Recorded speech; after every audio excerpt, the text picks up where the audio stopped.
Have you ever tried to save someone, only to realize they didn't want to be saved? What if I told you that sometimes helping too much can destroy you? This is the story of a man who spent his whole life protecting others, until one day, he learned a painful truth. In a small town in Oklahoma, where the sky could turn dangerous in minutes, lived a man named Nate Carver. Nate was not famous. He was not rich. But everyone in town knew his name. They called him Old Nate. Nate had lived through more storms than anyone else. Tornadoes, strong winds, nights where the sky roared like it was alive. But Nate was always ready. Behind his farmhouse, he had built a storm shelter. Not a simple one. This shelter was strong. Thick concrete walls. A heavy steel door. Supplies that could last for weeks.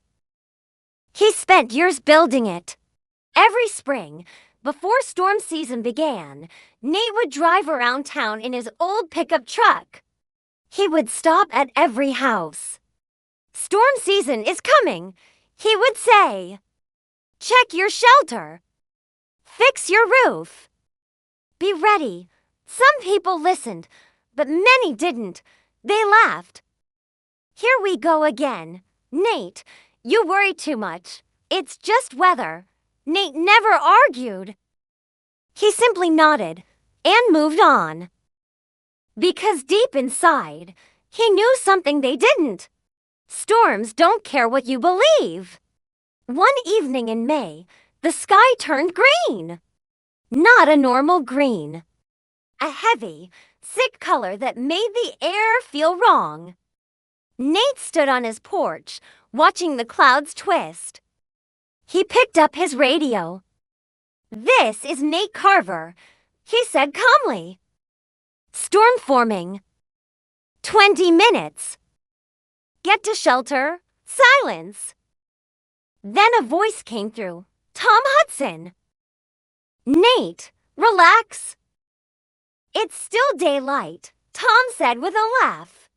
"I haven't even finished my beer." The radio clicked off. Nate closed his eyes for a moment. Then he walked into his shelter and locked the door. Minutes later, the sirens screamed. The wind came like a monster. The ground shook. The sky roared. And above it all, Nate sat in silence, listening. When morning came, the town was broken. Trees were gone. Houses were damaged. Roads were covered in debris. Nate drove through the destruction.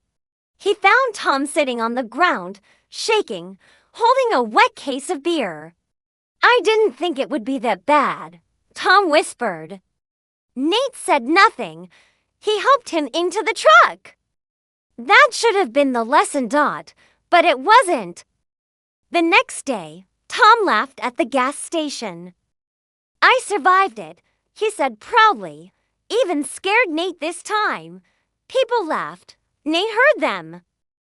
But he didn't stop. He just drove away.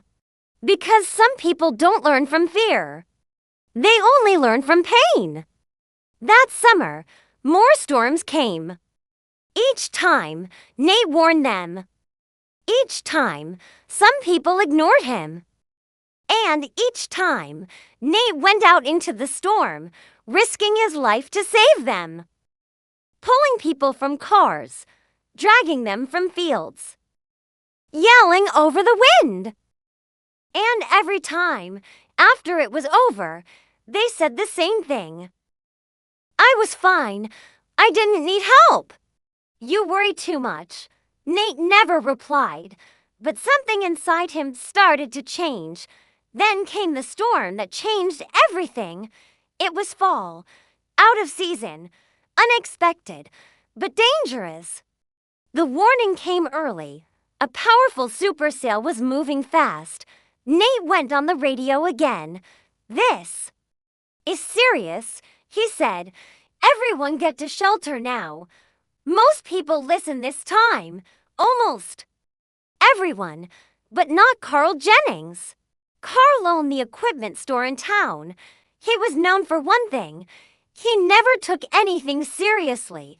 When Nate drove past his store, he saw Carl standing outside, holding a glass of whiskey. Watching the sky, Carl, Nate shouted, "Get inside!" Now, Carl smiled. "Look at it," he said. "It's beautiful. This isn't a show," Nate said firmly. Carl laughed. "You've been running from storms your whole life, Nate. Ever thought maybe some people want to face it?" Nate stared at him. "This isn't about bravery." Carl didn't listen. He sat down in a chair, right there outside, like he was watching fireworks. Nate hesitated. For a moment, he almost drove away. But then the wind picked up. Fast. Violent. The sky began to spin. And Nate made a choice. He drove straight into the storm. Debris hit his truck. The road disappeared. The world turned into chaos. When he reached Carl, everything had changed. Carl wasn't smiling anymore. He was holding onto a metal post, his face white, his eyes full of fear. Real fear. Nate jumped out, grabbed him, and pulled him into the truck.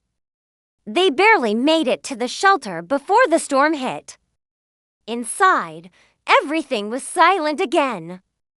Just breathing. Heavy, shaky breathing. After a long time, Carl spoke. "I just wanted to prove it doesn't win every time." Nate looked at him. And for the first time, he saw the truth. Carl wasn't brave. He was afraid of looking weak. Nate spoke quietly. "Some things are not about winning." Carl didn't reply, but something had changed. Not just in Carl. And Nate. Because in that moment, Nate realized something powerful. You can't force someone to respect danger. You can't force someone to choose safety. And you can't save someone who refuses to save themselves. When spring came again, Nate still drove around town. He still warned people. He still prepared. But when the storms came, something was different. When the radio filled with voices, he didn't rush right away. He listened carefully. He waited for the voices that truly needed help. The ones who were scared. The ones who tried, but failed. The ones who respected the storm. And he saved them. A teacher protecting her students. An old woman stuck on the stairs. A young boy trying to help his family. But the others, the ones laughing. The ones watching the sky like it was a game. The ones who said, "Here we go again." He let them face the storm. People started talking. "Nate has changed," they said. "He used to save everyone." But Nate didn't argue. He just smiled. Because now he understood something most people never learn. Success is not saving everyone. Sometimes, the greatest strength is knowing who to save and who to let go. Because the truth is simple. You can't rescue someone who is in love with the thing that is destroying them. And if you try, you might destroy yourself too. The moment you stop chasing everyone is the moment you start protecting yourself. And sometimes, that is the bravest thing you can do. If this story touched you, take a moment to think. Who are you trying to save that doesn't want to be saved?